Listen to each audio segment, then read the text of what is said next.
Well, good morning, everyone. Here we are again. This is our last day of our 5th week of virtual preschool, and we're going to go ahead and figure out what day it is and what the date is. So let's look over here. Who remembers what the name of the last day of school was? If you said Wednesday, you are correct. The last day of school we had was Wednesday. So Wednesday, Thursday was yesterday. That was a 3's class day. And today is Friday. So we're going to move that frog down to Friday. And let's look up at the month again. What's the name of our month? The month with trick-or-treating for Halloween? Yes, October. So let's count those numbers.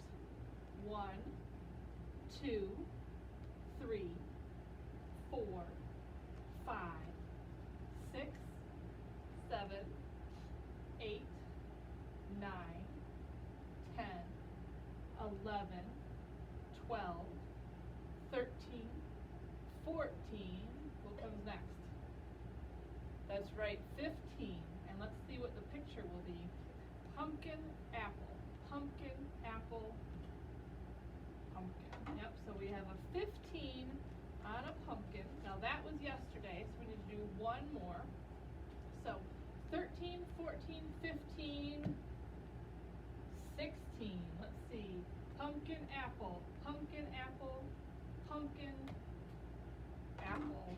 That's right. So 16 on our apple. So let's say the date today. You can say it with me. Today is Friday, October 16th. And remember, we are still in the season of fall, also called autumn. All right, so now we're gonna all look out the window and see what the weather is like in our houses, okay? So let's see here. In my little bag, you can determine whether it is sunny or cloudy or partly cloudy or snowy, not yet, or rainy or stormy or foggy or windy. And remember, sometimes there can be more than one kind of weather in a day. So sometimes it can be snowy and sunny, or sometimes it can be foggy and cloudy. So there can be more than one kind of weather in a day. Let's see what it feels like outside today. So remember, if you haven't been outside yet, you'll probably want to step outside the door and see what it feels like. So is today hot or warm or cold or cool? All right, so you'll need to figure that out. All right, so this week we have been talking all about apples. Monday we read a book that talked about how apples grow. Wednesday we read a book, a funny book, called 10 Apples Up on Top. And that had nothing to do with like how an apple grows or anything about an apple, really. It was just a fun book, right? It's kind of an accounting book. So today we're gonna read another book that's a little, well actually a lot more specific about how apples grow, okay? There's a lot of information in this book, and I bet you'll remember a lot of it after we're done reading it. So let's see what it's called. We're gonna pull it out of our mystery bag here. Oh, this one had to go in here sideways because it was such a big book. So we'll pull it out sideways, remember. Oh, I can kind of see a sideways apple there. And another one, pull it out all the way. So this book has a bunch of different apples on the front. I see some red apples and some greenish yellow apples and a really green apple down here, because apples come in more than one color, right? And this book is called How Do Apples Grow? So let's read it. When you bite into a juicy apple, you're eating part of a flower. Fruit comes from flowers.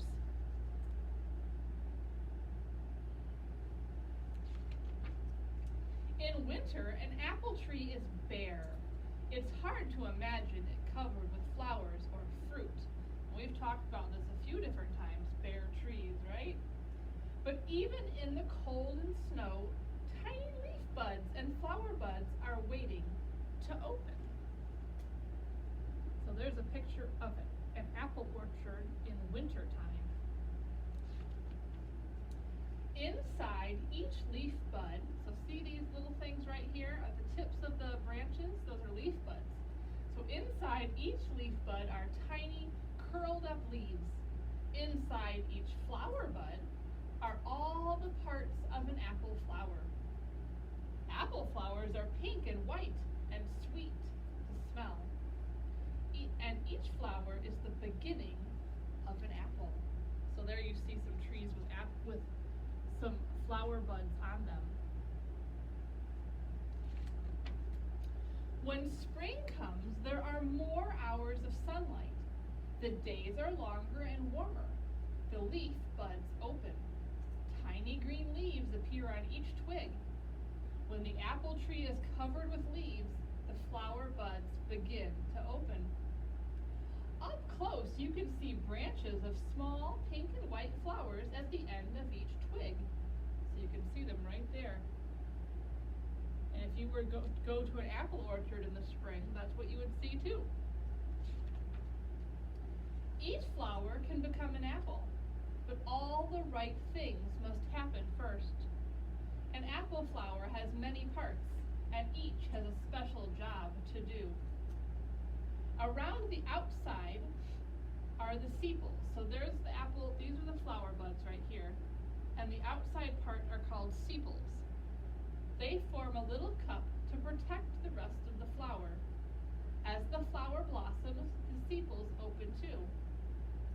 The pretty colored petals and sweet flowery smell bring many insects and birds to the apple tree. These animal helpers are needed for flowers to make fruit. So here's the sepals that have opened, and there are the flower petals, and there is a bee doing its job on top of the apple flower, which is pollination. It's helping to pollinate the flowers. Inside each flower are the male and female parts that make a new apple grow. Well, that's funny. Now wait a minute, before I say what I think is funny, do you know what male and female mean? No? Yes? Maybe you do, I don't know. Male is a boy, female is a girl. So what this is saying is that there are boy and girl parts in every flower. Isn't that funny? Have you ever thought of a flower as being a boy or a girl? No? Yeah, me neither. Well, they're both. Isn't that funny? They're both a boy and a girl inside that flower. It's amazing. So, the male and female parts. The male parts are called stamens. So those are those parts right there. That's the boy parts. Each flower has many stamens. If you look inside an apple flower, you can see all the stamens sticking up in a circle. At the top of each, so these are stamens, these are like if you look at it under a microscope. At the top of each stamen, pollen is made. Pollen is a yellow powder. Each flower has thousands of pollen grains. Each grain of pollen holds male cells. So the pollens have the boy flower cells in them, the boy parts in them, all right? The female part of the flower, remember female means girl, is called a pistil. So this long part right here. You can see some of the pistil right at the center of the flower. The pistil has tiny tubes with sticky tops. So there's the tubes, and those are the sticky tops up there. At the bottom of the flower, out of sight, these tiny tubes meet. The place where the tubes meet is the ovary. So that's that part right there.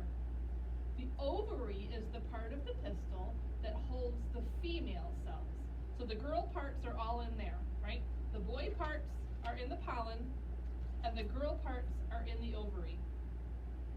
The ovary will become the inside core of the apple. So that's part of the apple, right there. See? Right there's the part of the beginning, the middle part of the apple. That's the whole girl part right there, right? And that the ovary down there is holding the new girl parts, or the new flower, or the new apples. An apple can grow when the male cells join with the female cells, when the flower is fertilized. The male cells from the pollen, so remember the boy cell, the boy parts, live up in that yellow stuff called pollen. So those parts have to reach the female cells in the ovary. Okay, so the boy parts in the pollen, that's the yellow stuff, right? Let's go back here. The yellow stuff, where the boy parts are, need to get to here. All right? This sounds easy, but it's not. The apple flower can be fertilized only by pollen from a different apple tree. So the pollen on this apple tree can't fertilize the ovaries on this apple tree. It won't work. Since apple trees can't move, they can't carry the pollen themselves. They need helpers for this job. Oh, that would be funny if we saw a bunch of apple trees running around pollinating each other. But they can't, can they? So they need helpers. Bees are some of the apple tree's best helpers. Bees are attracted to the colorful petals of the flowers. They like the smell of the sweet flower juice. Remember, it talked about that at the beginning, and I'm sorry there's a really bad glare on the book. Even though today when I'm recording, there is no sun outside. I think it's the lights. Bees fly from tree to tree collecting nectar. They will use the nectar to make honey. As the bees gather nectar, pollen grains stick to their bodies. When they land on the flowers of other apple trees, some of this pollen falls off. So the bees, let me show you this page first. So the bees, just a second here, go back over here. The bees are getting the pollen, that yellow stuff, which is the boy parts, right, on their legs and bodies, and they're carrying it to other apple trees. The grains of pollen land on the sticky tops of the pistil's tubes. Remember, the pistils are part of the girl parts. The male cells in the pollen grains travel down these tiny tubes. At the bottom, they reach the ovary. Remember, the ovary is going to end up being the middle of the apple. Here, the male cells join with the female cells. So the boy cells get together with the girl cells. The flower is fertilized. Now the petals fall to the ground. The petals are no longer needed. They have done their job. All right, so the bees helped bring the boy parts of one flower to the girl parts of another flower. That's their job. The flower has been fertilized. Now an apple will begin to grow. It will grow right at the spot where the flower meets the stem. So here, that's where the ovary, remember these are the pistils, all right? The tops are the stamen, where the pollen gets taken by the bees, and they go down, there's the ovary, the girl part, and the girl part gets bigger and bigger and bigger. As the fertilized ovary grows bigger, it forms the apple's core, which holds the seeds. They will be well protected here. Around the ovary, the rest of the apple is swelling too. This is the white fleshy part that you can eat. So there's the core, and that's beginning to have that white fleshy part of the apple that you eat. And it all started back from these parts of the flower, the boy and girl parts, right? And then eventually made an apple. Look at the bottom of the ripe apple. You can see bits of the dried sepals left from the flower. So you'll have to look at an apple later at home.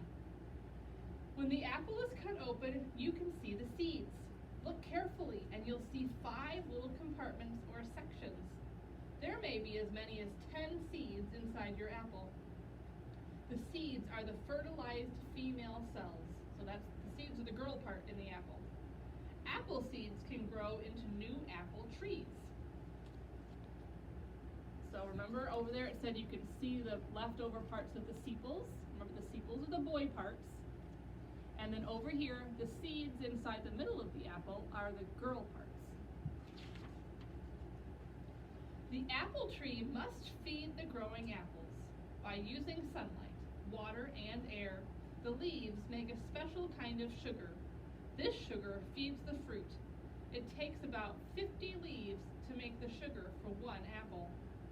That's a lot of leaves. All summer long, the apples grow bigger and riper.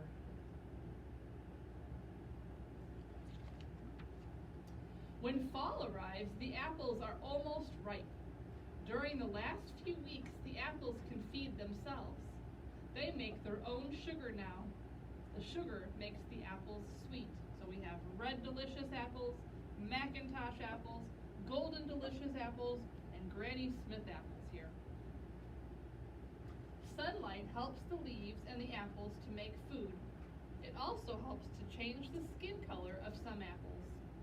Different kinds of apples have different skin colors. Some turn red and others turn yellow. Some varieties of apples stay green, even when they are ripe.